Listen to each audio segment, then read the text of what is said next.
Oh, what time does this live cast begin? Well, right now. Okay. Hi there. Welcome once again, everybody, to the last Cast Iron Wednesday of 2021. Yay. Yes, indeed. As you know, we are in the last couple of days of the year. Everybody has finally gotten over Christmas. And we are getting ready to celebrate the new year where we can start anew and start off with a clean slate, I guess. So as a result, a whole bunch of people are relaxing pretty much for this next week, and that's not a bad thing, actually. So that's one reason why I figured we would end the new year just pretty much chilling and talking about the subject. Well, really, the reason why most people come to this channel, and that, of course, would be cast iron, such as this cast iron. I mean, this is I've shown quite a few times already. Is my rack. And yes, you can go on with the jokes about, hey, nice rack you got there. Well, I am actually quite proud of it. After all, it's the result of about 11 years now of a guy with a hobby, living by himself, with nobody to tell him, no, you can't do that. And so as a result, I've ended up with this cast iron collection here, vintage, new, Dutch ovens, skillets, trivets, pretty much. Well, no, I shouldn't say you name it. There are a lot of people I know of out there who actually have collections much bigger than this. Although, as I've mentioned many times, I'm doing my best to try to rotate through these and use as many of these as possible so that they won't just sit here gathering dust. Although, because it's winter time, and so, the house is pretty much enclosed here, it's hard to keep it from gathering dust. And hello again to everyone, to Val's Black Cat's Rule, to Roadside Assistance Guy, Terry Sinchev, Dr. M, Flash 1499, Neoths, I guess, the Big John, Pip Gorn, and William Hurt. Hello to everybody who has taken the time to show up here. It's always nice to see folks here. And especially since I'm trying to make this something like a two-way chat. I mean, obviously, the more people here on this live, the better. Yeah, because as I said already, this is pretty much an ask me anything. Well, almost anything in regards especially to my cast iron rack and the different pieces that I've ended up using to fill this rack. This rack, unfortunately, well, there's a lot of extra space, and what I really need to do is to do a major reorganizing of this rack. But I'm not going to do that now because that would take more than the time of this live, and it would too much time would be spent really just picking things up and moving them over. On the other hand, I think I should mention, oh, again, thanks to Jamie, my friend, it seems now I have, it seems that a lead has come in, apparently a very strong lead, of the possibility that, yeah, I may finally be able to move to a new apartment within the next couple of months, one with a lot more room for me to be able to spread this collection out and have a lot more elbow room. So that'll be good. And hello, 4Jim44, checking in. And roadside assistance guy, will Jamie be here tonight? Well, she is chilling right now. She was kind of ill last week, but she's doing a lot better tonight. So, and would like to see your welded ornate pan, my welded pan. I'm guessing that must be the 19th century gate mark pan, which in fact I have up on the top shelf. So, and hello as well to John Vincent in Philadelphia here. In fact, as I've found out, I've got to step away for just a second because I need a stool to get to the top of this shelf. Just 1 second, please. Always forget something, it seems like, but well, that's life. Because this thing here is so big. This thing here is so big. Yeah, I do need a step stool to get to the top. However, you asked, and I did say, ask me anything. So let's see if I can do this as best as I can. Doesn't help that I have some knives here on the top. Yeah, that I have to be careful. Also, by the way, I actually keep a Griswold number 9 lid on top of that particular gate mark pan for a couple of reasons. One, it actually fits perfectly. And in fact, I bought this lid and that pan at the same time at Brimfield, and I got a good deal of $25 for both of them. The guy who sold it to me said the majority of the money I was paying was for the lid. Apparently, he pretty much threw the pan in as a bonus because, Griswold. Let me move that over here, and here we are. Up and over. All right, you asked, and here it is. This is, I have shown this one before. You notice the single pour spout on this, which is something of a unique design. This is, in fact, a gate marked skillet from the 19th century. The maker is unknown. There have been some theories about a particular company that did make these pans during the 1800s, although, of course, the records have long since been lost. No one can really prove them. In general, cast iron collectors call these simply fancy handle pans because of the way these handles have this really ornate design here. These are very, very light and thin, and especially because they don't have any kind of a manufacturer mark on them.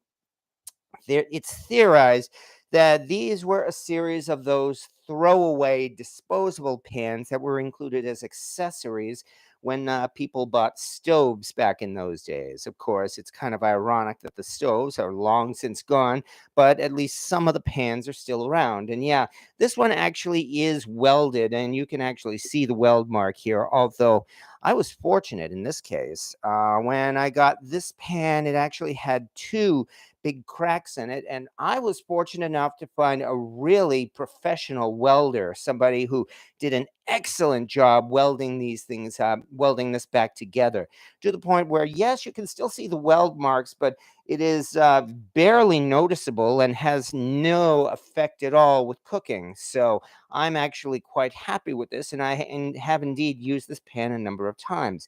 This thing here is actually a spinner.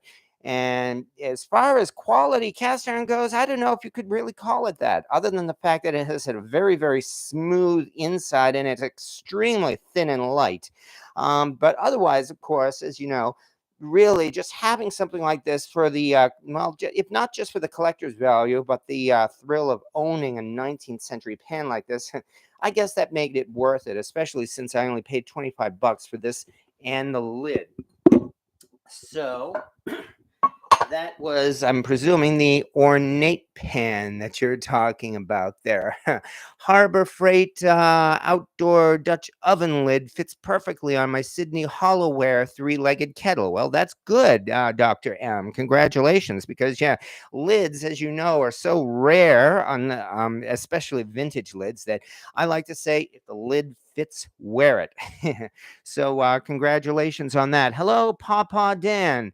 Be driving, so I want to wish everyone Happy New Year. We'll watch replay of video later. Well, glad to see you and Happy New Year. Just be careful as always. So, and Sam Cook, I'm sorry, I've actually got to scroll back a little bit. I saw something from Sam Cook says, I never come across gate mark pieces. Well, it's debate. Well, it kind of depends on where you look.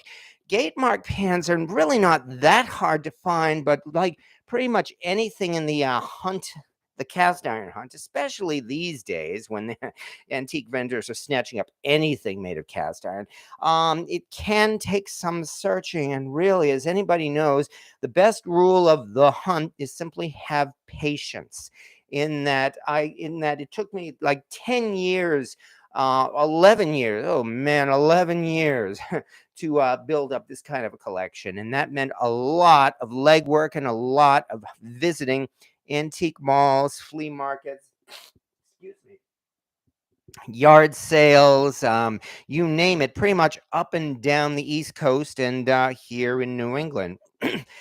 Typically, I would go to any particular antique mall and I would find probably nothing of interest. I mean, a majority of antique malls that I have gone to, I would say there are probably a couple of Griswold pans sitting there on the shelves with extremely high price tags on them. And usually Griswold, sometimes Wagner, sometimes Griswold, sometimes an unknown pan that's usually marked, hey, this might be a Griswold. You get the idea. And yet, every once in a while, you still do come across a vintage pan that really catches your attention. And the thing is, of course, as anybody will tell you, it almost always happens when you least expect it. So you just have to keep an eye out for when that opportunity will present itself. And then when it does, well, you may be lucky and you may end up with one like that. Or let me see. And yeah, actually, I've got to bring this one out and make some cornbread with it soon because unfortunately, remember what I mentioned about it gathering dust? Ugh. Regrettably, I'm sorry to say, even though I use these pieces, they're starting to get some dust on them. However, this is my other favorite Gatemark pen, and this one is my unknown number 7, which I like to call lucky number 7, partly because this was also cracked when I found it, and I had it welded at the same time as the other Gatemark pan. I have made a lot of cornbread in this pan, and this does a wonderful job of it. This, of course, has a much more common handle for a Gatemark pan, and pans with this handle are fairly easy to find.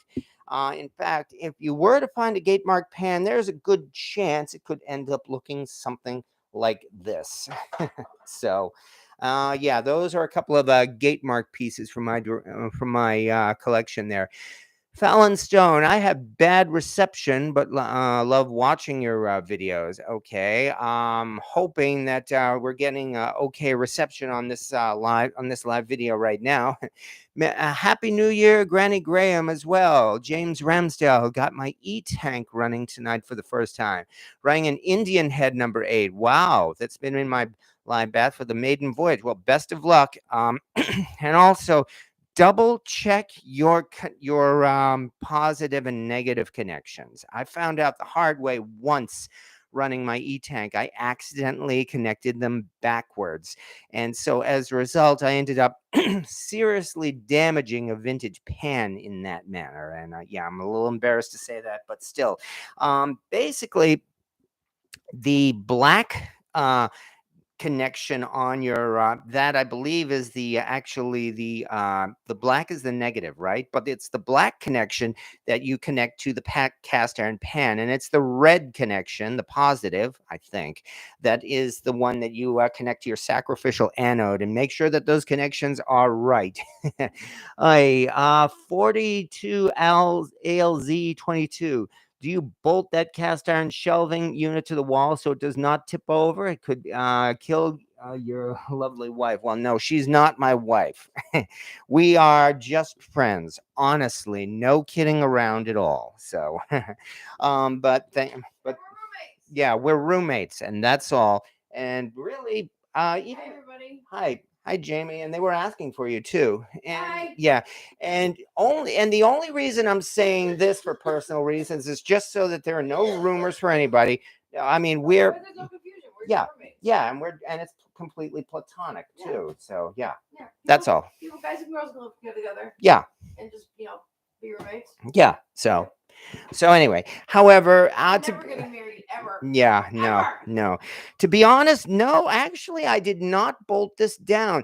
But this is a very nice, sturdy, and pretty wide rack, too. And especially because of all of the weight of this cast iron. I mean, I suppose if I were to really seriously, very seriously pull it, I could probably pull it over, but that would take a lot of effort.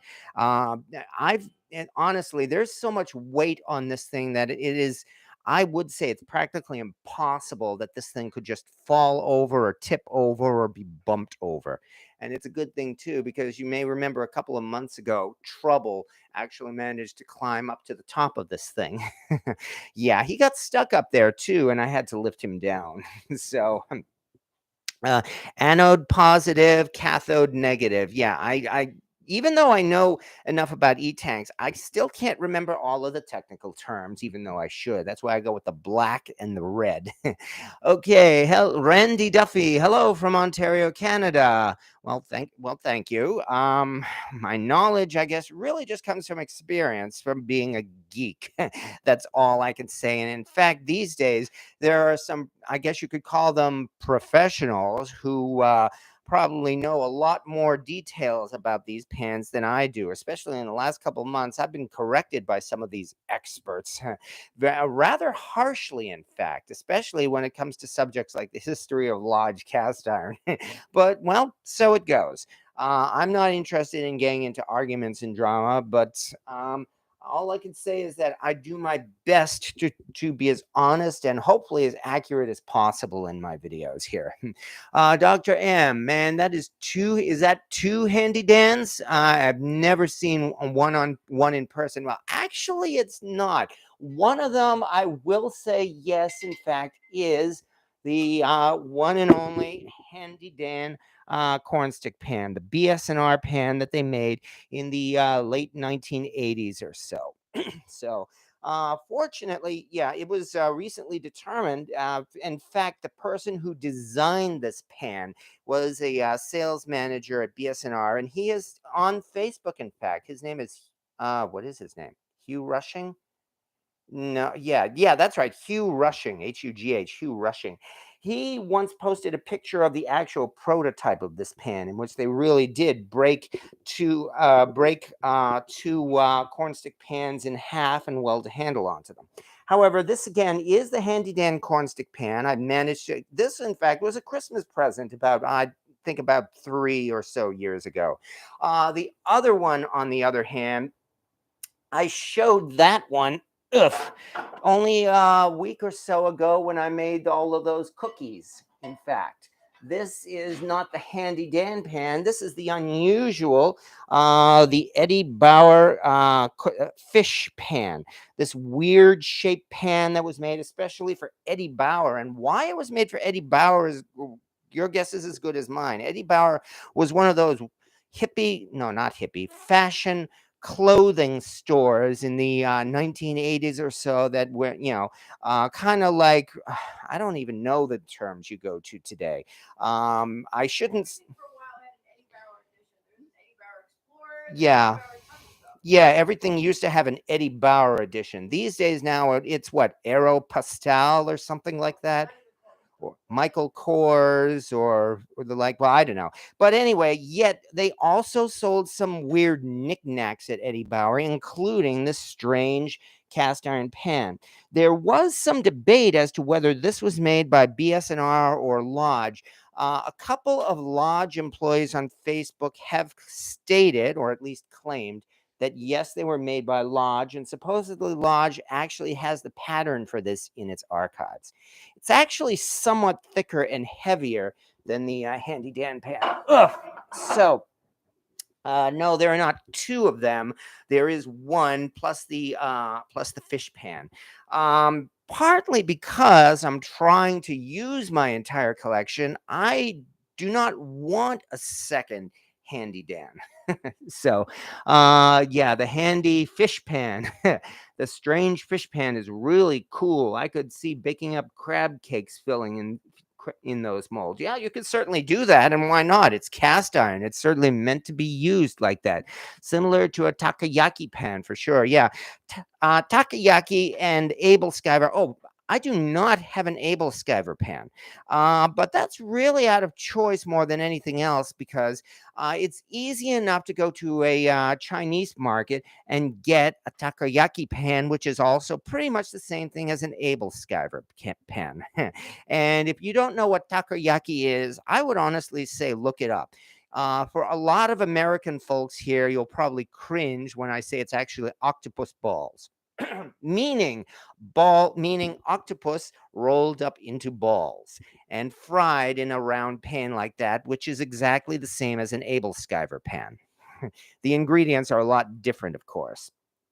It's I wouldn't say it's exactly a delicacy, but it's very popular in Japan and China and the like, as a kind of fast food.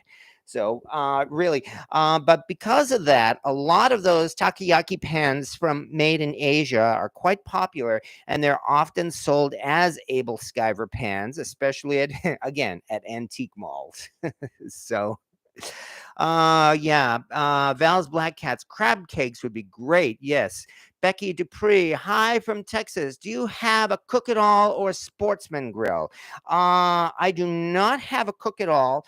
I had briefly a sportsman grill, but it did not stay. So part of my problem is that at least in my current living situation, I don't have the room or the capability to do a lot of outdoor cooking, as unfortunately. So, while I do have some camping equipment, it's barely been used, regrettably. Hopefully, that's going to change now in a couple of months when, as I said, with any luck, I move into a new apartment. Really should not keep repeating that because no. Yeah, no, exactly. Don't jinx it because it has not yet been finalized, unfortunately. Yeah, the apartment isn't even ready. You're right. As she pointed out, it's being refurbished at this moment, literally remodeled. So, and so yes, it gutted down to the studs. So we just have to hope that they get it ready and that they still agree for us to sign the contract. Well, that'll come in a couple of months. So anyway, see farther. Do you use a grill pan with the elevated lines in it besides a steak? What else do people use it for? I do have a couple of grills here. I had a large grill pan. Something moved.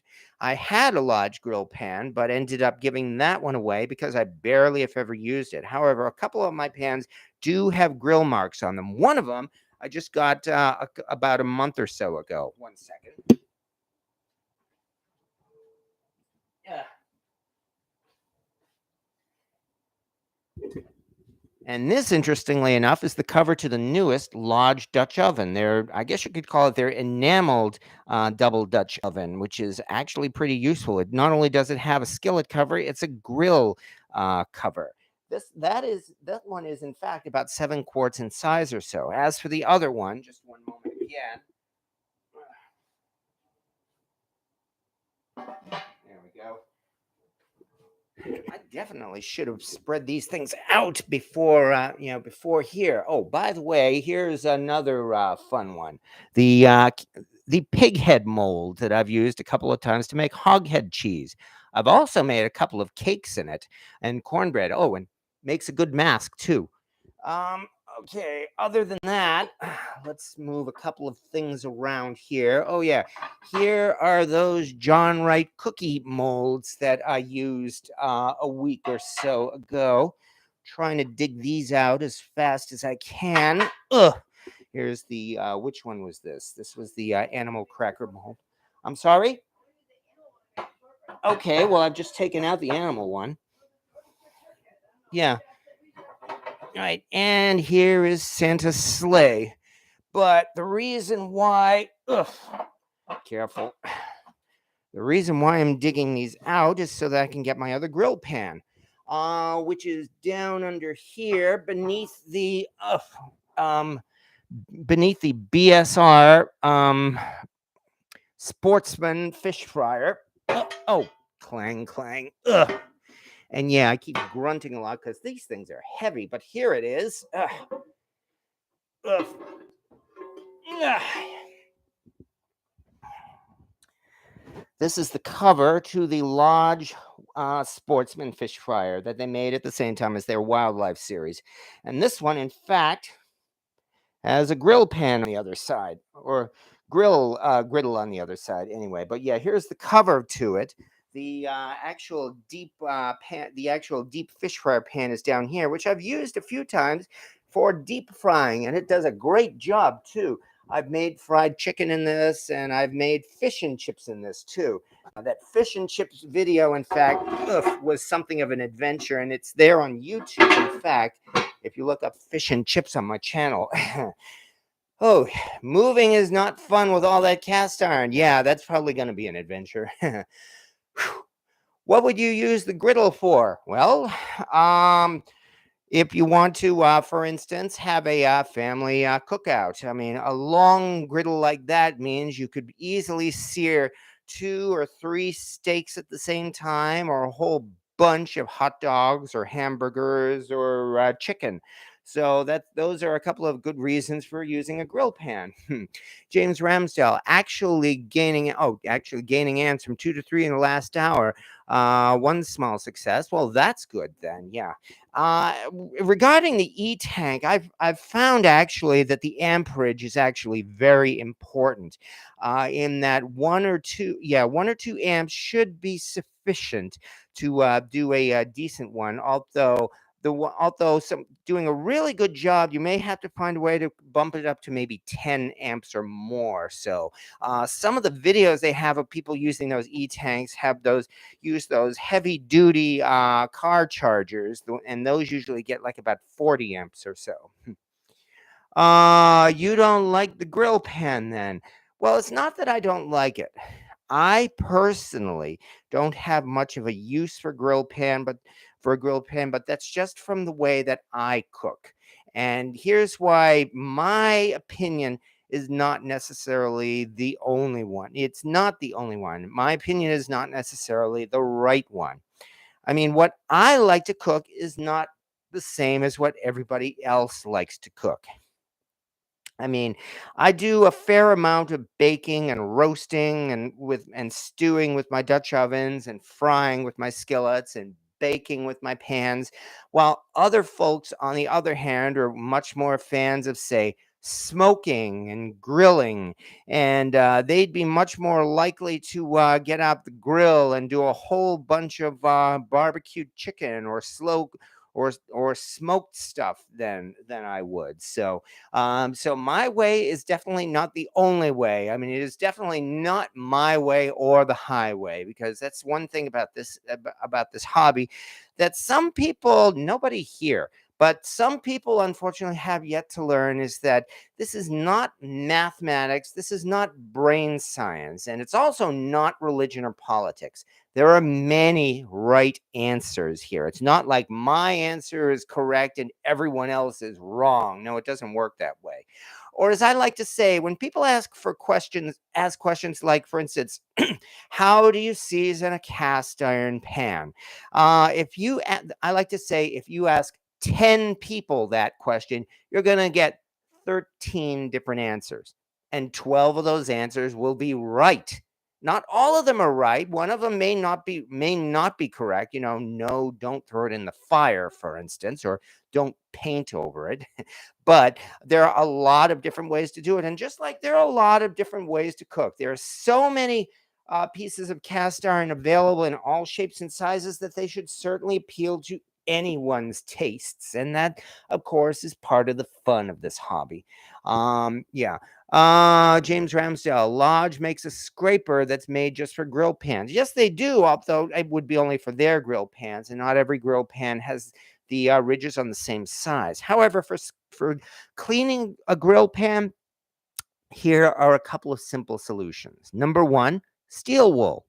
Number two, get yourself a ball of foil, crumple it up into a very rough ball, and use that to scrub between the grates. Number three, I just saw this year. You probably saw them too at the dollar stores, Dollar Tree, Dollar General. In their summer barbecue section, they had this big, long, in fact, it was a grill cleaner. It looked like a paint roller, except that instead of the roller, they had a whole bunch of wire bristles. And that would be a wonderful cleaner for a grill pan. And they were selling them for $1 too. I'm sure you saw them. And besides, especially since they were so cheap, you can bet that they're probably going to show up from now on in just about any dollar store in their grilling section. So there you go. There is a cleaner for a grill pan. I heard that an expired credit card is a great scraper. Is that true? Well, it's made of plastic. Yeah, or somebody just said, it also makes a good windshield scraper too. So, I love the new Blacklock grill pan. I wish it cost less. Well, yeah, there is that, and in fact, I guess that's an excuse to dig out another piece. Not a grill pan, but let's move over here. Oh, quiet. Yeah, you're hearing a lot of noise. I know, but that can't be helped. Sorry, Mowgli.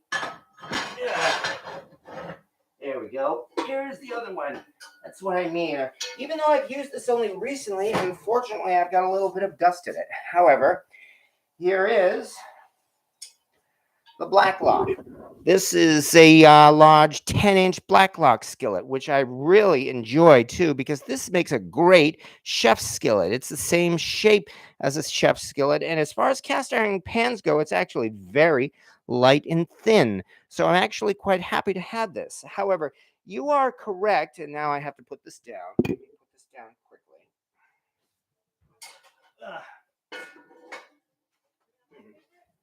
Yeah, that's your favorite, in fact.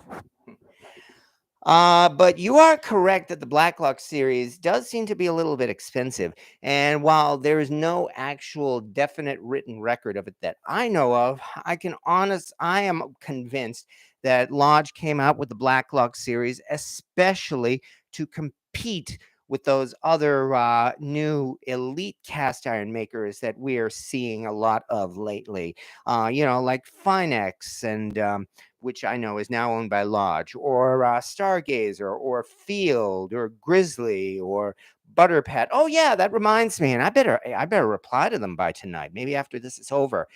Yesterday morning, an email showed up in my inbox from Marquette Castings, and they are interested in sending me a sample cast iron pan, as well as the opportunity to sign up for their affiliate program.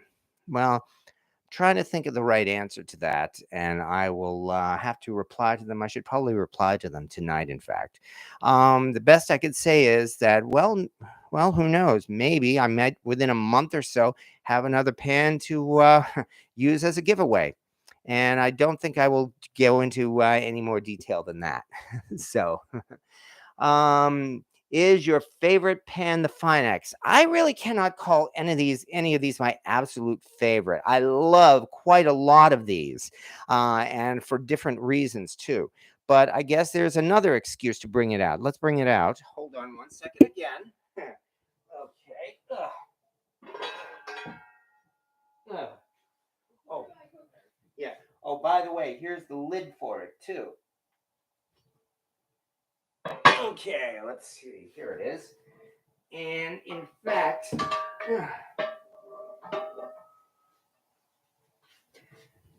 as a matter of fact, I received this as a Christmas present in 2014. I've actually had this for 7 years. This is, in fact, probably the first generation of the Finex 12-inch cast iron skillet. And I don't know if it's my favorite, but I find this is actually my go to if I want to cook steak, because this thing is heavy, in fact, yeah, I know, get some good exercise like this. But it is very, very thick and heavy, and it has a nice smooth surface. And let me try to bring that back up here. Has a nice smooth surface here, and because of that, I find it does a wonderful job searing steaks. If I'm going to make a steak, I would indeed reach for this, the Finex skillet. Now, on the other hand, if you don't have a Finex skillet, reach for your Lodge. A Lodge does an excellent job searing steaks. Let me put this back quickly. Okay, one more look, I guess. As I mentioned, this is the Finex 12-inch cast iron skillet here. But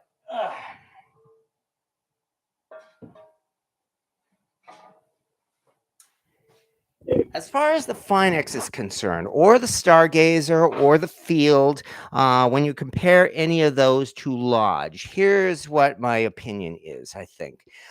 The difference between a Lodge skillet and a Finex skillet or a Field skillet is like the difference between excellent, that's the Lodge, and outstanding, which is the Finex or the Field or the Marquette or the Butter Pat. They are all great for cast iron cooking, and I would not hesitate to use any of them, nor would I hesitate to not to recommend. I would not hesitate to recommend the Lodge 10-inch skillet as a person's first cast iron skillet. Because, yes, I know, besides the fact that it's inexpensive, relatively speaking, it is also a wonderful pan. And when you get a large skillet, you will have it for life. This Christmas, in fact, I purchased the newest model of Lodge's Rosie the Riveter cast iron skillet, excuse me, and sent it to my New York friends as a Christmas present. Largely because they had a an 8-inch and they had a 12-inch, and so they needed a 10-inch. And yeah, they replied to me saying it's just the right size for the kind of cooking they're doing these days. So see farther. You've had that for 7 years. Looks brand new. Well, I do my best to keep it clean. That's really all I can say there. But yes, it was in 2014, in fact. Uh, in fact, Finex had only just begun producing its cast iron skillets in early 2014. And so my friend Jeff Rogers, the culinary fanatic, he got in on the ground floor with Finex. You've seen his Finex collection? Man, I mean, that's what I mean. Compared to his collection, this is nothing. But yeah, I was actually astounded to receive that Finex skillet as a Christmas present, which is one reason why I'm never going to give that away. This, especially from the fact that I really, really love using it. So, okay. Terry Sinchef, I picked up a number 8 unmarked Wagner Dutch oven last week. Now I need a chicken or standing rib roast. Well, there is a good excuse to get one because, yeah, uh, after a cast iron skillet, I would probably recommend a bare cast iron Dutch oven as the next thing to get for your kitchen, because you will get an enormous amount of use for it. You can make roast chickens in that. You can make stews. You can make, oh, I don't know, gumbo, jambalaya. Can do a really easy chicken and rice in a Dutch oven. So yeah, I would actually probably even recommend a bare cast iron Dutch oven before an enameled cast iron Dutch oven, even though the enameled cast iron ovens these days are getting quite popular. I mean, it seems like every celebrity chef has his or her own enameled Dutch oven, and they're usually that's the first thing that pretty much any store selling cookware will push. Even before the cast iron skillets, they will usually show you a Dutch oven first because it looks so nice. And usually it'll be the enameled ones. Not that there's anything wrong with the enameled ones. As I showed you, I've got a large enamel Dutch oven. So um, I replaced my large Dutch oven, in fact, with that one, especially around my birthday or so, because having at least one enamel Dutch oven is extremely useful because, of course, you know the advantages of cooking with enamel cast iron. Namely, you can do things like dishes heavy in tomatoes and acids. So there you go. Make your pasta sauce in an enamel cast iron pan. That's probably one of the best reasons to get one of those. So the Le Creuset Dutch Oven 5 quart is the best, and congratulations for having one of those. So, bare cast iron Dutchie over ceramic covered. Well, again, don't take my opinion as absolute law. Again, as I said, it depends on what you like to cook. For instance, if you feel you would get a lot more use out of an enamel Dutch oven, then of course should be your first choice as opposed to a bare one. I can only say again, I'm speaking from experience here about this bare Lodge Dutch oven, which I've made quite a few, as I mentioned already, chicken dishes. Heck, even before I got the Lodge Dutch oven, I got this large cast iron wok, which I've shown many times, which is still one of the most used items in my kitchen. However, as I said, a lot of people probably would prefer an enameled cast iron Dutch oven, especially since you can just simply wash it out with soap and water and it doesn't need to be seasoned. Of course, you do have to treat it very daintily. Do not use metal utensils with an enameled pan. Only use silicone or wooden utensils with it. So, and the sad thing is, I've seen a number of these videos, even from professionals, even the YouTube channels that I like. Have you seen this guy lately, Brian Lagerstrom? Who used to be Weeds and Sardines? Yeah, I mean, he is really skyrocketing to fame, and more power to him. I think he's very easygoing in his channel. He uses his enamel Dutch oven with a metal ladle. I was seriously tempted to actually send him a plastic or wooden label as a Christmas present. Right. What is the large rounded pan left of the candy canes? Oh yeah, this is another interesting one, and this was another Christmas present. In fact, yeah, this seems to be a pattern in my kitchen. A lot of my greatest and most useful kitchen gadgets have been Christmas presents. I mean, a lot of these things I have not bought myself. And as although because this one was a Christmas present, I'm now especially pleased to own it. Let's time to pull this one out.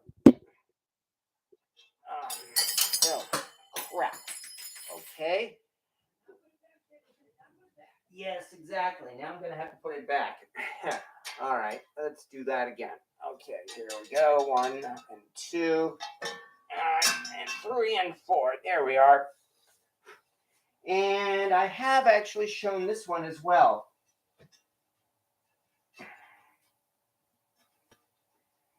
This, I'm hoping you can hear this okay. This is the Solid Technics Big Skillet, as they called it, made in Australia. And this is big, 30 centimeters, which is a little bit more than 12 inches in diameter. It's a big, round cast iron skillet. You know, originally it was meant to be the cover for a Dutch oven, and apparently they did actually produce a Dutch oven that this thing would fit. However, only a couple of years after I was kind enough to receive this as a present, Solid Technics gave up their cast iron production and instead moved on to the business that they are doing right now. And that, of course, is making steel pans, including carbon steel pans. And yes, I know. Now they have done not cast iron, but I think it's forged iron pans. Um, but because of that, one nice thing that I'm proud of is that this is a wonderful pan, by the way. I mean, very beautiful. It's a very artistic design. I mean, take a look at these handles, for instance. Let me hold it this way, as you can see.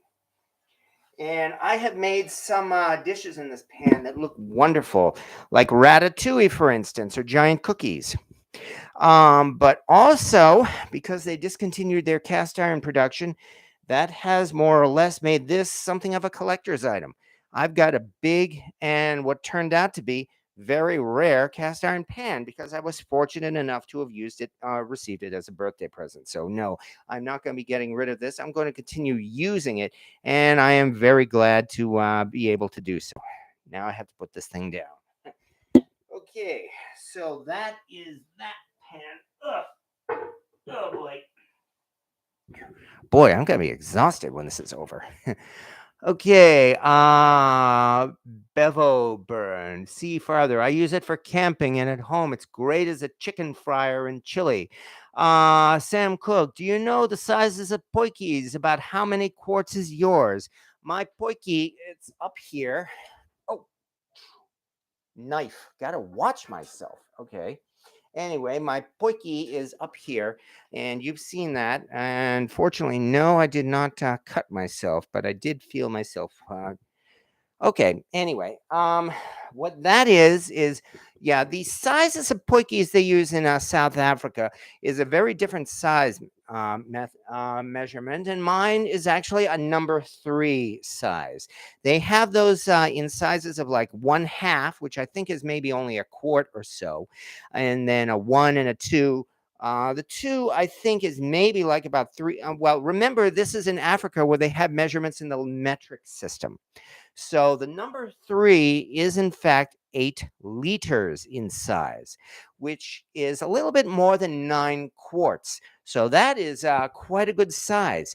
However, these size numbers they go up very rapidly, and that we've got when you're talking about things like a number four or a number five size poikie, those things are getting to be really enormous. I mean, I think even a number five size poikie probably we're talking like on the order of at least maybe a number 12 size American style Dutch oven. Yeah, they make some of those poikies in South Africa that are rival the biggest cauldrons we have here in the United States. It's pronounced Poikie, by the way, as I found out largely from this channel here, from my channel, because like some people, I was pronouncing it Podgy because that's what it looks like. But there have been some folks from South Africa who have watched this channel, and they have repeatedly told me that in fact it is pronounced Poikie. And so I will take their word for it, and that's why that is my South African Poikie. Randy Duffy picked up a waffle maker a few weeks ago that is marked number 9 Sydney on both sides. Any idea on what the year they were made? Well, if it only says Sydney, that comes from the earliest days of the Wagner foundry. Wagner and Sydney, in their first few years, we're talking like the early 1890s, I think, maybe even before 1890s. They were independent companies. There was a Wagner foundry and there was a Sydney foundry, and then they did combine or merge or something shortly after that, even before the year 1900. And then you had the Wagner foundry made in Sydney. So if it only says Sydney on it, you've got yourself a real rarity there. I may be wrong in that perhaps they may have kept the patterns and the designs of their waffle irons for at least a few years after the two companies merged. I would not know enough about the history of Wagner to genuinely verify that. But if it only says Sydney on that, you can pretty much guarantee that it's really, really old. We're talking like, oh, maybe about 120 years old, possibly even older than that. So congratulations then. Off the cuff, tell us your favorite 5 skillets. Interested to know. Um, 5 skillets. Oh, yeah. Jamie says Blacklock. I'm thinking of my Lodge Redneck Pan, which is a modern day Lodge. My BSR number 8 Red Mountain. My BSR number 7 Red Mountain, which does a wonderful job, and I call that one lightning, as I've said a couple of times. The Finex, as I mentioned. There's also the Stargazer as well, which I really, really enjoy using. Is that 5? I think it is. And then I haven't even gotten into, oh, I don't know.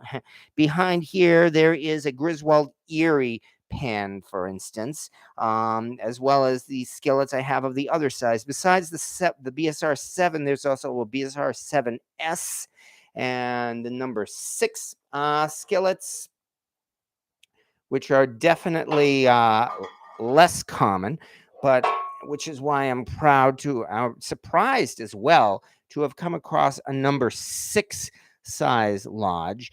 Now, up until recently, I would have said this is probably from the 1940s to 1950s, but those Lodge experts say that this mark here above the 6, which they call the blob, apparently was only made by Lodge in the after the year, what is it, like 1960 to 1964 or something.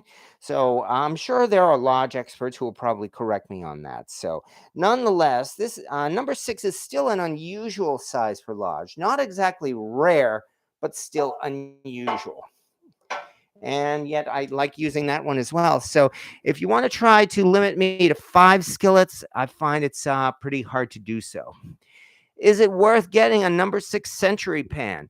For the collector's value, yes. If you're really into collecting and having a number 6, because a number 6 BSR is a very rare size, then yeah. On the other hand, don't blow the bank on it. If you only want it as a user, don't blow the bank on it. If you can get it at a really, really good price, get it. But then again, as I said, if it's being sold for a really high price, then that's up to you. I agree with BSR 7. Yeah. BSR 7 was pretty much the same size as most number 8 cast iron pans, at least until they were resized in the 1970s. Is the American Heritage Series Lady Liberty skillet the hardest to find? Prices are crazy on those. Lady Liberty. American Heritage. Are you referring to the Lodge Made in America series, or are you referring to the Cracker Barrel series? As you can see, those are, it's really hard to keep track of all these new ones these days, aren't they? I do know that with the Lodge Made in America series, they only made three, 2018, 19, and 20. 2018 was the American flag. 2019 was an American eagle. So no, they didn't even have a Lady Liberty one, did they? That must mean that the Lady Liberty one is the Cracker Barrel one. I do not know enough about the collector's market to know why or whether or not the Lady Liberty skillet would. Oh, no, wait a second. Now I remember why. Because it was one of two series of skillets that, in fact, was produced for Cracker Barrel before they officially did their American Heritage series. That's the reason why. Yes, now I remember. The very first of the Cracker Barrel skillets of that series was an American Eagle. It had an eagle with his wing kind of like held up, flapped like this. And then the next year they did the Lady Liberty one, which does seem to be kind of rare. Maybe they did not produce it very many of them. So in that respect, I guess you could say again for collector's value, it's probably quite a rarity. But here, I guess we get into the difference between collector's value and actual users, and there it's really a matter of personal preference. Just like, do you really want to spend $120 on a Stargazer skillet when you could get a Lodge skillet for 20 bucks? For the same reason. Do you really want to spend however much it is for a Lodge American Heritage Lady Liberty skillet or a Lodge Wildlife Series duck or deer or dog skillet when you don't have to? Uh, and I can't answer that because, again, that's really a matter of personal preference. There are some collectors who will indeed go out of their way for those things, and that's why they are selling so much at those prices. So, again, if that's something of a wishy-washy answer, that's really the only the answer I can give because I'm not an expert in that, and I cannot definitely say yes because I am telling you this. You must absolutely spend all that money there on a large Lady Liberty skillet. No, I can't do that. Yeah. Sorry. Yeah. Cracker Barrel Lodge 2013. Yes, exactly as he said. So Griswold number 10 large block logo with heat ring. It is a family heirloom. Wow, that is a real prize. No question about that. And congratulations on having that. I have a large block Griswold myself, although it's a round bottom one, not a heat ring one. So you definitely have yourself a real collector's item there. And that's the thing. If you were to sell it, especially these days, you could probably get, oh, I don't know, a few $100 for it. But as you know, the really, I'd say the family heritage value is probably a lot greater than that. So, in most instances, I would not recommend. I am not a good person to come to if you're asking, how much should I sell this for? Or should I get this rare collector's item? It's hard for me to say. I'm not the type of person who can give that kind of opinion on it. I will congratulate you on having such a piece, though. And yeah, I mean, definitely use it with pride. carefully. And in addition, I'm sure you probably have a daily user that you use instead of that Griswold, especially for that reason. So, T-Con, Lodge Rocks. I've used others, and I've used and still use DeBuyer carbon steel, and I don't blame you with that. James Ramsdale sold a number 6 large small logo that was perfect when I didn't know much about collecting. The only pan I wish I would have kept. Didn't realize how hard they are to find in good condition. Yeah, well, that's a lesson that we can all learn. My life lesson in regards to Griswold was the fact that I have a Griswold number 10 large logo skillet and a matching lid for it. And I paid through the nose for it because I went onto eBay. This was early on in my days, I guess, as a cast iron user and collector. I think this seems to happen to everyone. When you first get into this hobby, you start following, of course, all the trends. And that means, of course, that's Griswold and that's Wagner. And it's the first thing you want is, yeah, and yeah, me too. At first, I had this burning desire to own and use a Griswold. And because of that, I ended up paying through the nose on eBay to get a Griswold number 10. And I'm glad I have it. Yes. I mean, I could sell it, but I really don't want to.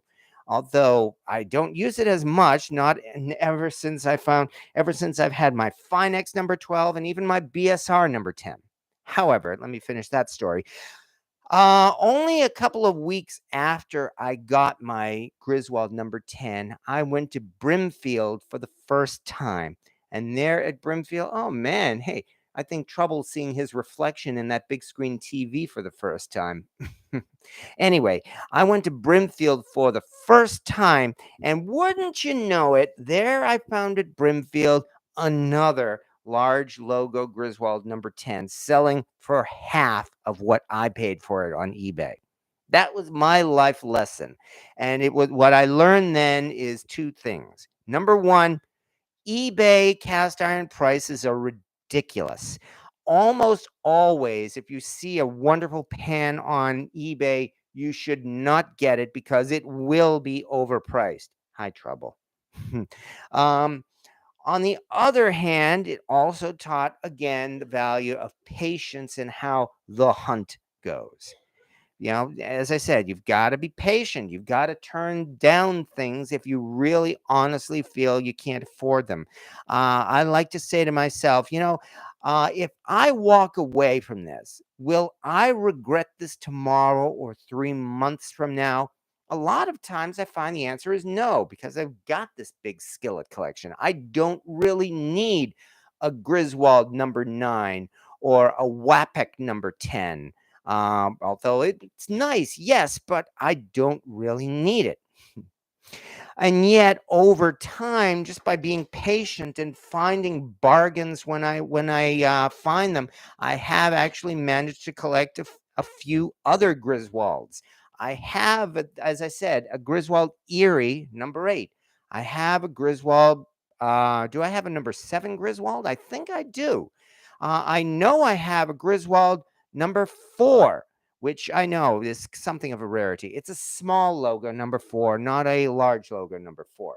I also have this, a Griswold Iron Mountain number 3. And here's the handle to prove it. And this, if I remember right, I got for a steal at a yard sale because, again, the seller did not have any idea what it was. In fact, I remember now. This was at the Grafton Flea Market here in Massachusetts, in which this guy here was selling his usual Wagners and the like, and he had a small pile of number 3 skillets. He sold 3 of them to me for $1 a piece because they weren't no Wagners. One of them was that Iron Mountain. The other 2 were BSRs. So I got them for $1 a piece. And that, again, is just all I can say. Be patient on the hunt. That's all you can do. It's perfectly okay to walk out of an antique mall or a flea market or the like and not buy any cast iron because there will always be more. I guess that's the lesson I've had to learn, and the lesson I would indeed pass on to anyone. You do not have to buy something. As I said, step back and think to yourself, do I really need this? If I walk away now, will I regret this 6 months from now? And yet, even so, I've still fallen for temptation. Stuff like, let me bring out one more. Um, Here it is. Sorry for the dust again. Yeah, I'm definitely going to have to do some spring cleaning once the winter is over, unfortunately. However, folks may recognize this one, a British New Idea skillet. And no, a lid. I don't have the skillet. I picked up the lid and it cost $35. But I'm thinking it was a good deal, and who knows? One of these days, maybe I'll find the pan to go with it. These New Idea ones were interesting. When I first saw them, I thought they were Art Deco because they had that angled design to them that really would have matched the futuristic Art Deco design of the 1920s and the 1930s. As it turned out, these things were actually made in England and like the late 1800s. So these things were definitely ahead of their time, which is probably one reason why they're fantastic collectors. But again, another example, as I said, on the hunt. Would I regret would I regret it 6 months later? Well, I probably would have. I paid $35 for it. I don't use it much, but I do use it, and I don't regret it. I think that's probably the best way to justify having a collection like this. What do I regret and what do I not regret? Almost all of this I don't regret. One second, let me put this down. All right, I've been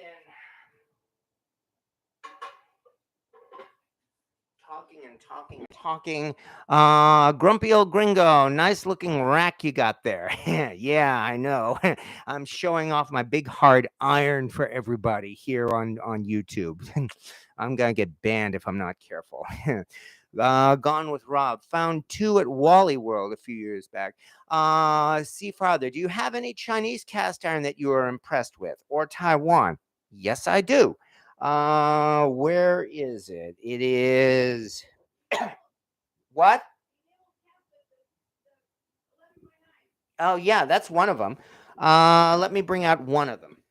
Um,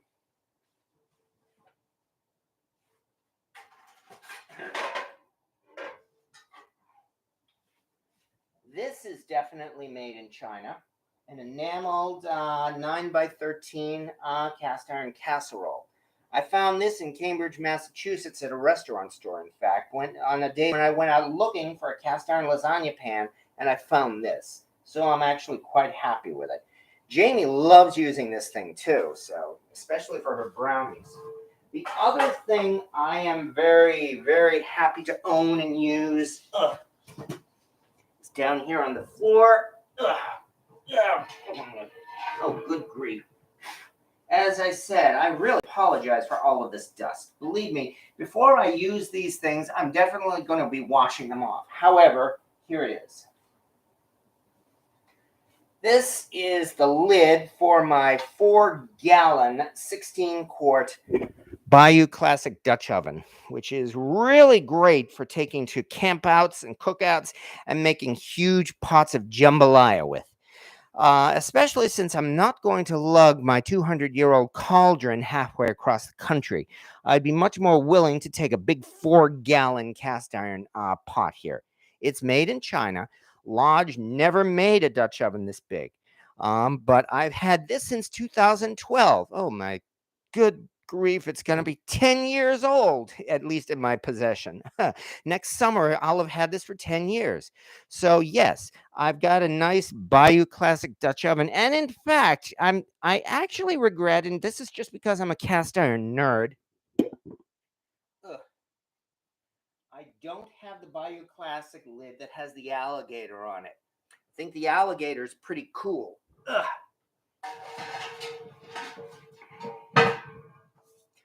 I actually contacted Bayou Classic and asked if I could just buy the lid. And every vendor of Bayou Classic that I contacted said, no, we don't sell the lids individually. You got to get the whole pot, and we can't get you the lid, unfortunately. Which also shows no, they're not Lodge. Yeah. I will trade for Lady Liberty number 8. The one with the two handles or the flat style with the bail. I'm a little missing there. Two handles, two handles. There's a Japanese made little Dutch oven, which is actually a nabe, Nabe, rice cooker. It has two bails on it. The inside is enameled. Well, at least the fancier ones have an enameled inside, and it usually has a wooden lid, and they're made especially for cooking rice too. But again, it's called a nabe. Um, Other than that, picked up a 2-quart enameled Dutch oven, my favorite pan for roasting potatoes. I don't blame you at all, Val's Black Cats. See, I see you talking about the pizza pan. Oh, that one. Oh, yeah. Oh, I know what you mean. Um, are you referring to the new flat pizza pan that Lodge came out with their new baking series a year or two ago? Because yeah, that is a nice design. Lodge has had a pizza pan for several years, as you know. It has a very slight rim to it, and it has two handles on it. However, they came out with their newest pizza pan, and I'm not sure if they discontinued the older pizza pan or not. But the new pizza pan, of course, is completely flat and it has an edge. It does not have a rim to it. I'm thinking that they're probably doing that one, especially to compete with those baking steels that have been coming out. All of the pizza nerds on the internet are saying now how pizza steels are so much better than a pizza stone. However, of course, now, thanks to Lodge, we've got a cast iron pizza pan. Bruno Diaz. Hello, everyone. Have a good night. Hello again, Bruno Diaz. See farther. What do you think of Benjamin and Medwin? I have a 5 so far. They are so smooth. Yes. Benjamin and Medwin. I did some research when I was really into this in the beginnings of this hobby, and I found Benjamin and Medwin is an Asian made pan that was made during the 1980s or so.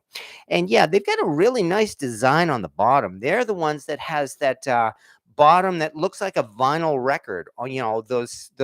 That circular grooved bottom. It honestly looks like a vinyl record, but no, you can't play it. Again, during the 1980s, the whoever it was in China that made that gave it the logo of Benjamin and Medwin. And then during the 1990s, they created those same pans with an MSE mark, which is Martha Stewart Every Day. So yeah, Martha Stewart contracted with them to make their pans.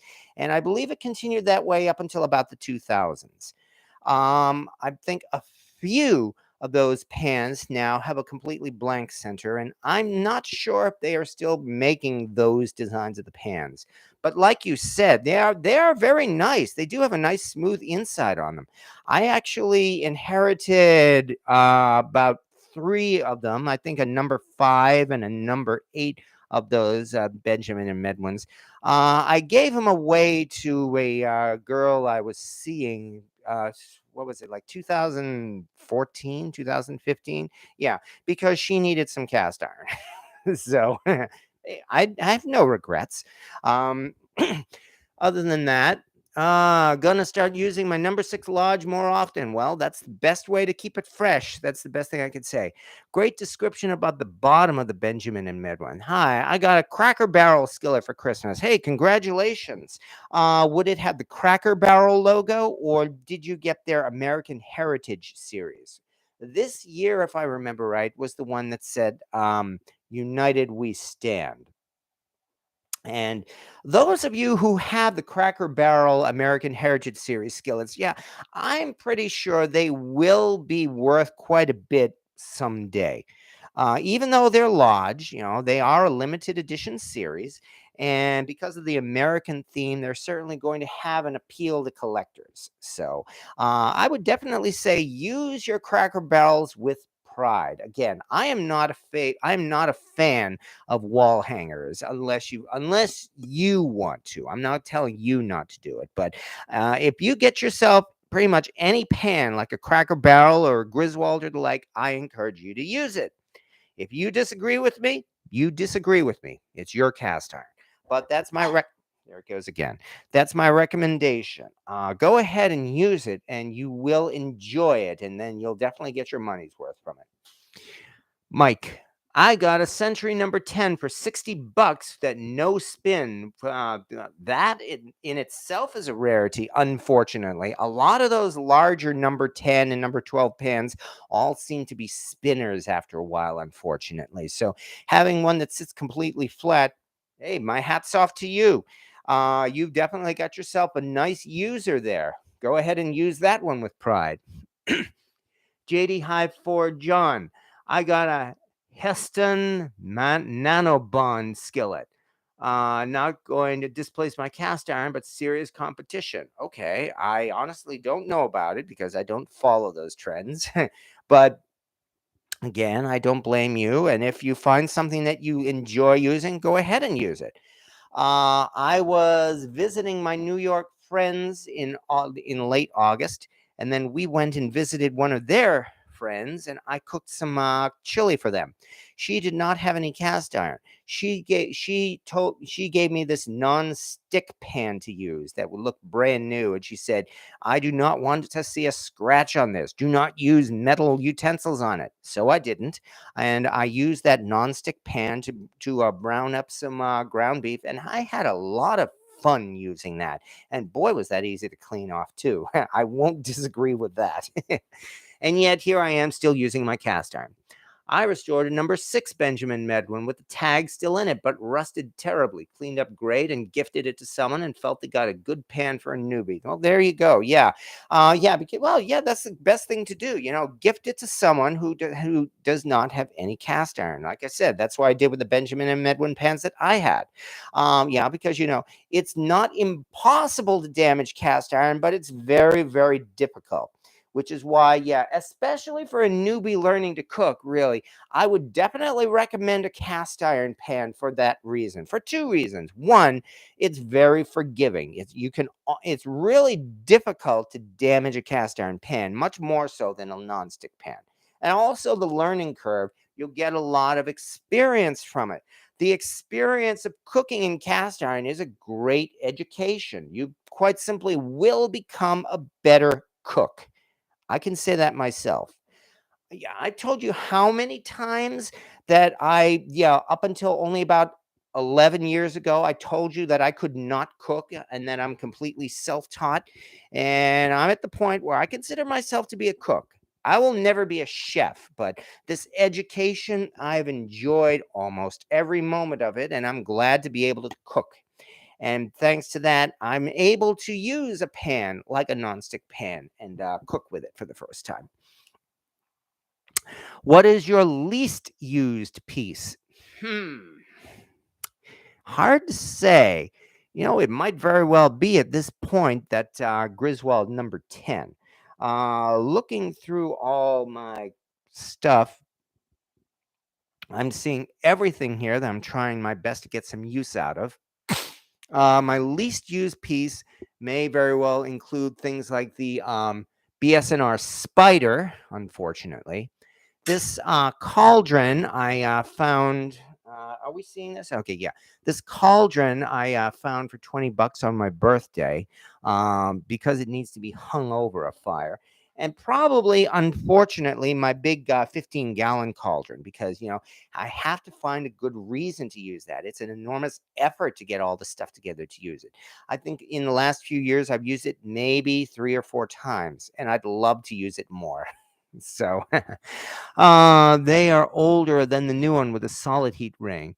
I love this old brand. It's indeed non-stick and not heavy.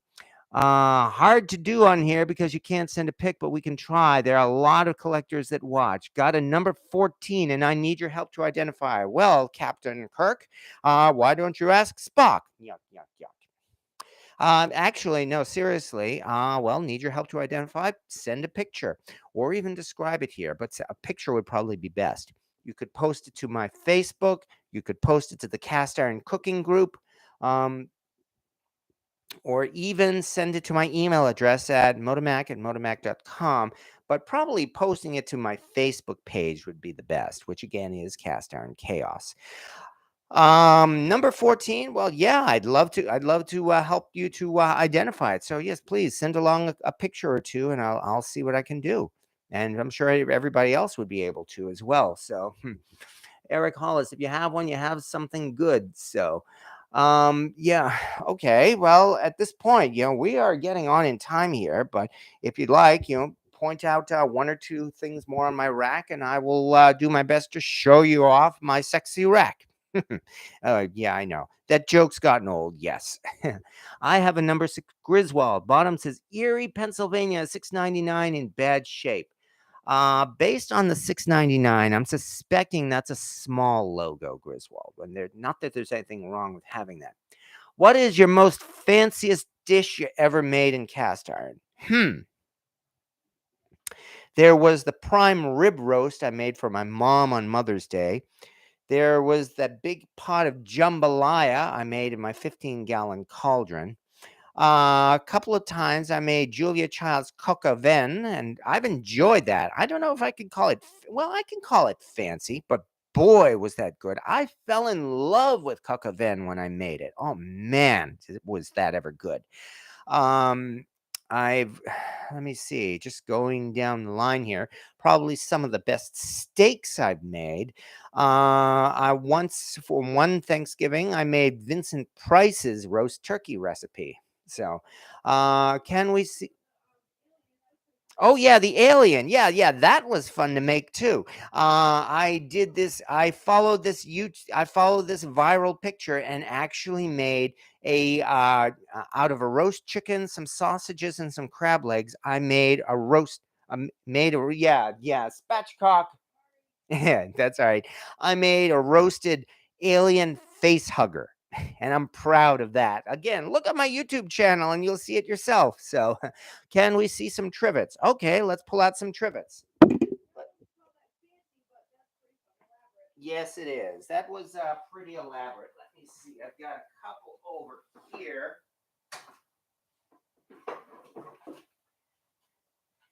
And the thing about my trivets is I really don't have much in the way of brand name trivets. Most of these I something fell. I cannot really identify them. I really get my trivets more because I like the design more than anything else. This one was a special to me because if you look in the center, you can see we've got the Star of Chaos on it. So I'm quite happy with this one.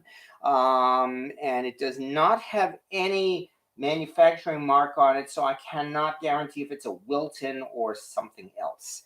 Likewise, just this year, I found this nice enameled trivet. A big one too, as you can see, and I especially like the design in the center that looks like an eye. This almost gives me almost looks like you might say maybe a Lovecraft type theme to this trivet.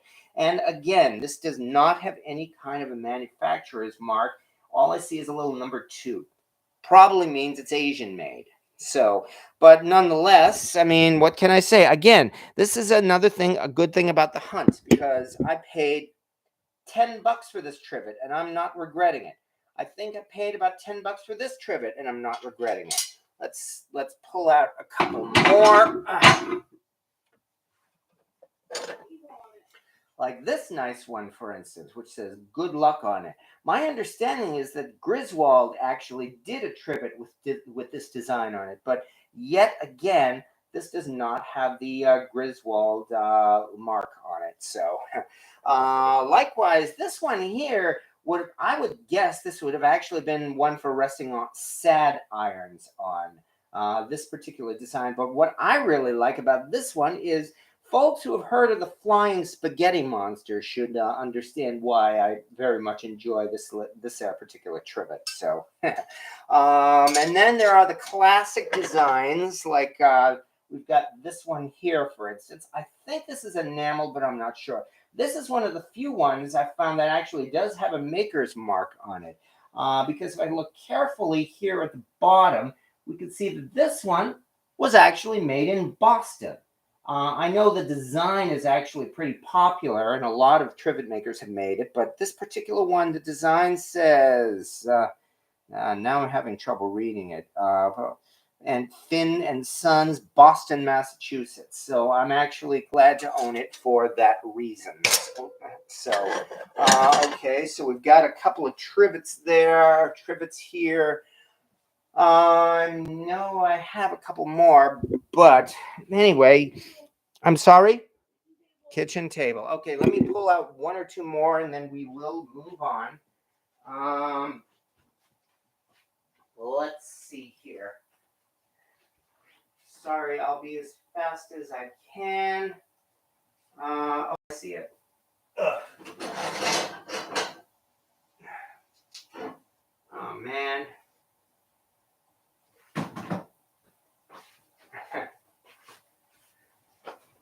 This little guy got some rust on him. I'm going to have to clean him up and re-season him, unfortunately.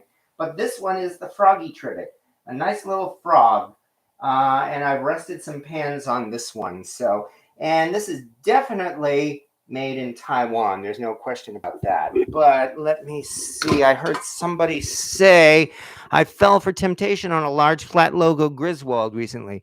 You're picking out the same things I've been looking for. The design is everything for me. Yeah, trivets, well, I'm sure there's definitely a collector's market for trivets because there's a collector's market for everything. But really, and with trivets, I would think that even though the Wilton name would certainly help, but really the design certainly has everything. So do you have to season the trivets? Yes. They're cast iron, and as I said, unfortunately, this is what happened to me. Froggy here, unfortunately, got some rust on him, so I'm gonna have to clean him up. I'm gonna give him a good scrubbing with Barkeeper's Friend, coat him with Crisco, and bake him in the oven, just like any cast iron pan. Of course, I'm sorry. Yeah, there was another one too. Yeah, so my bad. But anyway, of course, since I'm not going to have to eat off this guy, I mean, it's not quite the same as seasoning a cast iron pan, but it is very similar. Which also reminds me, let me pull out one other thing. Here he is.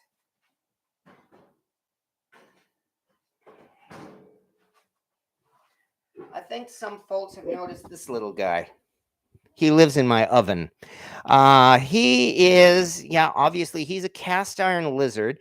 I'm debating on whether he's a salamander or not. But regardless, or a chameleon. However, I found him at an antique shop in Jacksonville? No, not Jacksonville. Knoxville, Tennessee. That's right. He pretty much jumped into my cart, in fact, as I was going by. And originally, he was appealing enough that I felt I had to keep him. So he did have a coating of paint at first.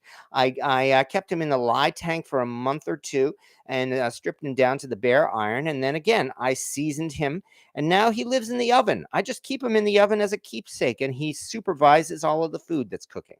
So you might call him a familiar, perhaps. So I love Robert Emig Trivets and cast iron novelties. Sorry, I meant I'd like to do an episode as much as there is not regarding Canadian cast iron. I'd love to. I don't have enough experience with Canadian cast iron, unfortunately. I mean, granted, some research is probably what's needed more than anything else. I mean, I know about GSW and Smart, and that's about it. There are some no-name Canadian cast iron Dutch ovens as well I've seen with gate marks. So, do you miss Stumpy that you gave away? I did not give away Stumpy. Stumpy is still here. Let me get him out. And in fact, we're getting on into time. He may be the last pan I bring out. Well, that's a good reason to bring him out. Hold on. Wow, it's been an hour and 22 minutes. Boy, have I been talking and talking and talking.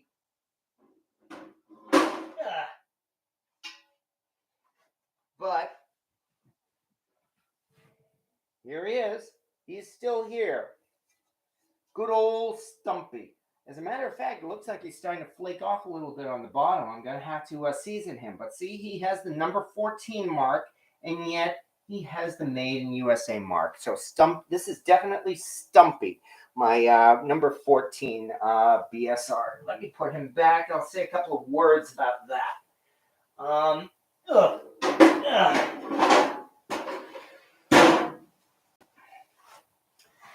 Now, about Stumpy. Yeah, as you know, yes, I did acquire that 14S a couple of months ago. And I debated and debated and finally decided that Stumpy had definitely earned his due. Also, I like the fact that Stumpy has a nice, smooth, polished surface. The 14S was great. And even though it had a rougher surface, if I did not have Stumpy, I've no doubt he would have gotten a ton of use in my kitchen. Yet here again, I found myself, you know what I said just a little while ago? If I were to give this away, would I regret it? So far, I have not, because I've got old Stumpy. I am glad that I gave away that 14S. And in fact, the winner of that 14S has been kind enough to post. She just sent me a message saying that she roasted a chicken in that big 14S over Christmas. So, congratulations to her for that. Oh, yeah, that's it. Cooking with Bobby Joe. Well, I'm really glad you like it. So, I have no complaints about that. So, as far as that concerns, I saw all your videos and you used it quite frequently. What skillet has taken the skillet's place? As you could see, Stumpy's still here, and I don't think he's going anywhere. So, there's a gap in literature. Someone could write a book. Findlay is another great Canadian brand, very desirable. The Griswold of Canada. Oh, yeah, definitely. I'd love to see some information about that. So, I've seen few pieces, but they were all too costly. Yeah, that's partly because cast iron in general is getting so popular. Oi, wow, we've really been here an hour and 24 minutes, and there's so many pieces yet still.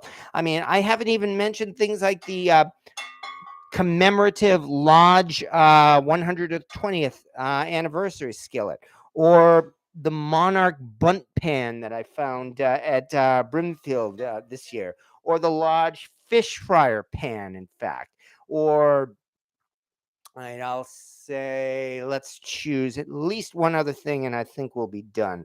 Oh yeah, can't forget this one, especially since you've been talking about Griswold. Ugh. Oh man, that's what I mean. It's like I've got dust on it, and yet I do use this one regularly. The Griswold Dutch oven. This is a number 8 Griswold Dutch oven, and as you can see, it's a large logo Dutch oven too. So, but nonetheless, yeah, believe me, I'll wash it off before I use it again. Don't worry. However, yes, exactly. It's because of all this dust.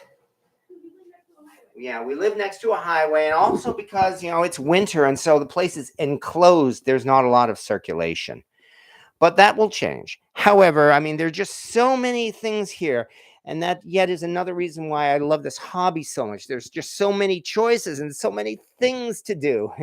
And yeah, in fact, I've been slack in doing videos these last couple of weeks. As you know, I've been doing weekend projects, and so far over the past 3 weeks, I've done 3 weekend projects that have all flopped, unfortunately.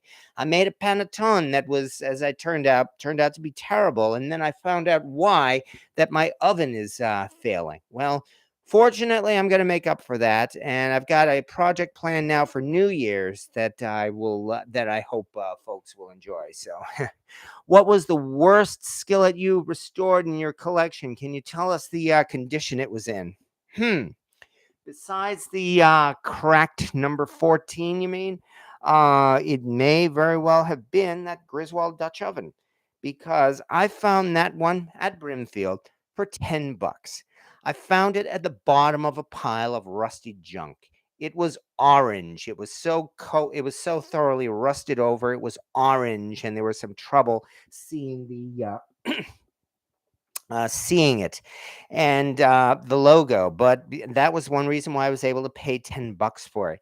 And I ran it through the e-tank. I used electrolysis on it for something like 4 or 5 days, and that really brought it back from the dead. And I seasoned over it, and then most importantly, I put it to use. So now I've got myself a real nice Dutch oven. Oh, I wait a second. What am I saying? I know what the worst skillet is in my collection. Let me dig that out, and then I think we'll be about ready to go. Okay, that is over here. I hope. Ugh. Yeah, yeah, you too. Let's see. It might be enough. All right, I don't have it. I'm not about to go digging into a bin for it. Yeah, the one with weird handle. Ugh. Yeah. Probably the worst condition skillet I have is the one I have that is unfortunately a fire damaged Wagner, a Wagner with a heat ring, but it is fire damaged. It is so warped, it almost looks like it is slightly folded, in fact. And I did my best to restore it, but it was really no use. It is in unfortunately so poor condition it simply cannot be seasoned and restored anymore. And I have yet to do anything with it other than provide it as an example. Yes, fire damage does happen, and it is possible to ruin a cast iron pan by throwing it in a fire. That was a different one. That was a steel skillet, so that's all right. All right, yeah, home chef. Well, yeah. Oh well, Louis J. Cast Iron Cooking. Well, I'm glad you like the recipes, and that has been the part of the biggest fun of having this channel, and that's what I intend to keep doing, and that's what I have to catch up on. As I mentioned, I haven't been doing that much the past couple of weeks, but I've got the holidays as an excuse. It's been so busy getting ready for the holidays, and also so busy at work. Work has taken up so much of my time, but yeah, get up when I leave when it's dark and come home when it's dark. But once the holidays are over, yes, I am definitely getting back to cooking because I do have a couple of things I need to do, and you will be seeing the results of that. So, saw a few absolutely destroyed pieces still getting bids. Yeah, I can't answer that either. So that would make a separate subject all in itself. Do you find a difference in cooking with a heat ring? Not really. I mean, the heat rings were originally designed for wood burning stoves. It fit in the stove eye. Now, of course, we don't use the wood burning stoves. A heat ring, on the other hand, fits nicely on an electric range. I will say that, and I like using it for that reason. So, however, again, we've been going on at this point, and I'm surprised we have once again made the hour and a half mark. So, and we could keep going, but as I said before, you know, everybody is relaxing here and getting ready for New Year's, and I'm more than happy to have been able to just spend some time again, just chilling with everybody. Uh, yeah, yeah, I might. Well, yeah, maybe I will. Okay, as she says, I'll do a part two. Well, yeah, we'll bring that up. Besides, New Year's Eve, I'm debating whether or not I may do a live video. I know who's gonna watch a YouTube channel on YouTube on New Year's Eve. Well, You no, don't want to watch drunk people at the bar. yeah, people who don't want to watch drunk people at the bar. Well, the best I could say is this: if I decide to go live, I'm not demanding that everybody here show up. I mean, you can always watch the replay whenever you want, but it may be a nice way to enjoy getting ready for the new year. So I will consider that, and if so, I'll see you folks here on Friday. So. However, even so, well, thank you again, C. Farther and Randy Duffy and everybody else as well, and Dave Fullerton.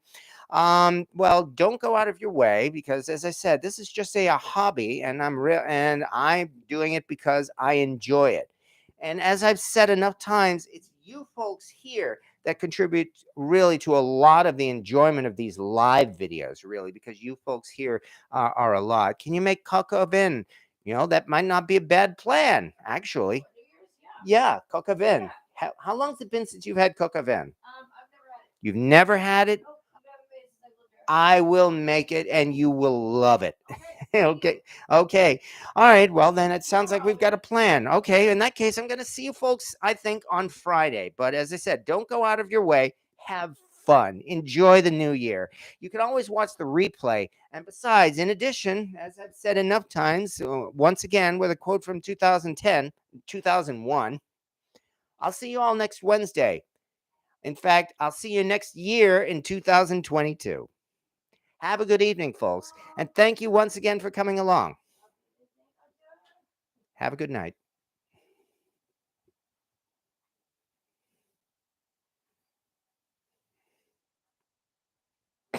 There we go.